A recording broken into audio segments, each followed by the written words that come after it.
question of Palestine. The question of Palestine keeps returning to our screens. A series of Palestinian terror attacks. Violence between Palestinian militants and Israeli security forces. But though Israel didn't start this war, Israel will finish it. In a Jewish settlement in the West Bank. Hundreds of thousands of Israeli settlers. There are new physical barriers. Israelis call it a security necessity. Palestinians call it the apartheid wall. Today is day 236 of the October 7th war. We are at war. This is a time for war. İsrail, Filistin'e yönelik saldırganlığını sadece sahada değil, medya ve sosyal medya gibi araçlarla sanal dünyada da sürdürüyor. Kullanılan her kelime, seçilen her kavram İsrail'in mağduriyetini pekiştirirken zihinler yeniden şekillendiriliyor.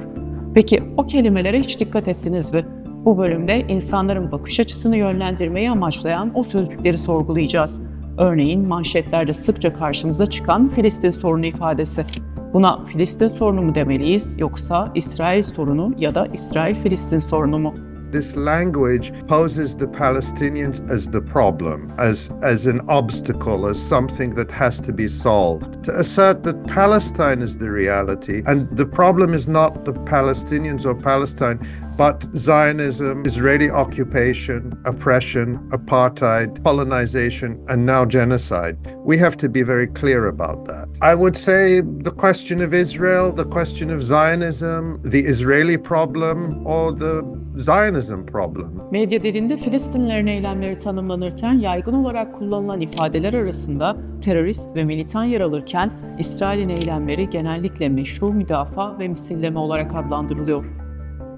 Palestine is a country that has been invaded and colonized. And so the very existence of an Israeli colonial state is an aggression. So the idea that an aggressor and occupier can defend himself is ridiculous to begin with. They portray Israel as the victim and the Palestinians as the aggressors.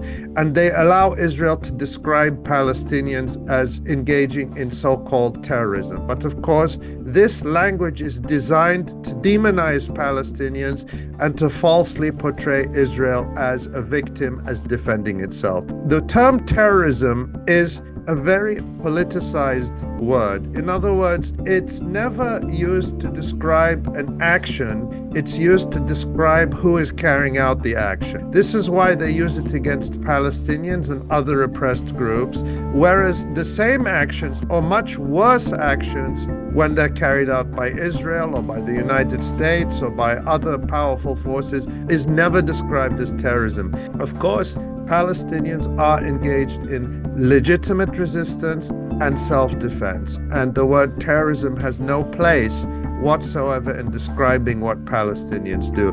It might be a good term for what Israel is doing, although Israel is doing much worse than terrorism. İsrail'in bugün Batı Şeria, Doğu Kudüs ve Golan Tepelerinde kurduğu yerleşim birimlerinde yaşayan İsrail vatandaşları Yahudi yerleşimciler olarak adlandırılıyor. Ancak Birleşmiş Milletler gibi uluslararası kuruluşlara göre İsrail'in 1967'den sonra işgal ettiği topraklarda kurduğu bu yerleşimler uluslararası hukuka aykırı. Imagine I invade your house, heaven forbid I attack you or members of your family, and you defend yourself. Of course, it would be nonsense to talk about you carrying out an aggression against me. You're in your house, you're defending yourself, you're defending your life, you're defending your property. I can't accuse you of attacking me. This context is usually removed from Western media coverage. Filistinlilerin göç hareketiyle ilgili haberlerde sıkça karşımıza çıkan relocation, yani yer değiştirme ifadesi insanların kendi iradesiyle başka bir yere taşınmasını ifade ediyor.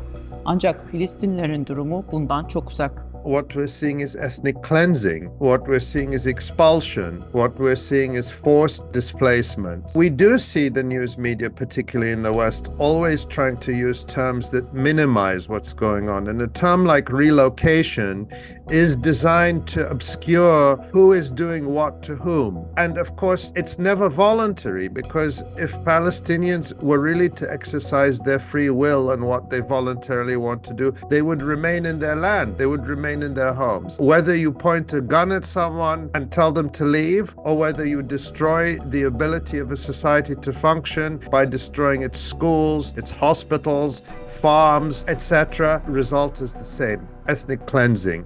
Medyada sıkça karşımıza çıkan ifadelerden biri de güvenlik bariyeri. Batı Şeria'da inşa edilen duvar, İsrail hükümeti tarafından güvenlik bariyeri olarak adlandırılıyor ve terör saldırılarını önlemek amacıyla yapıldığı savunuluyor.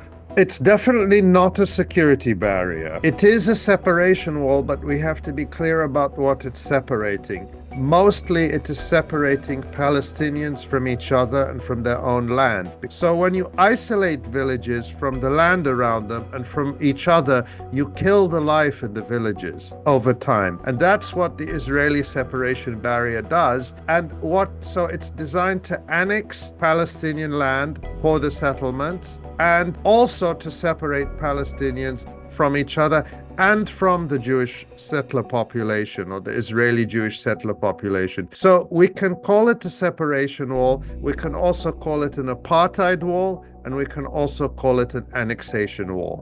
Özellikle 7 Ekim'den sonra en sık karşılaştığımız kullanımlardan biri ise İsrail-Filistin savaşı ifadesi.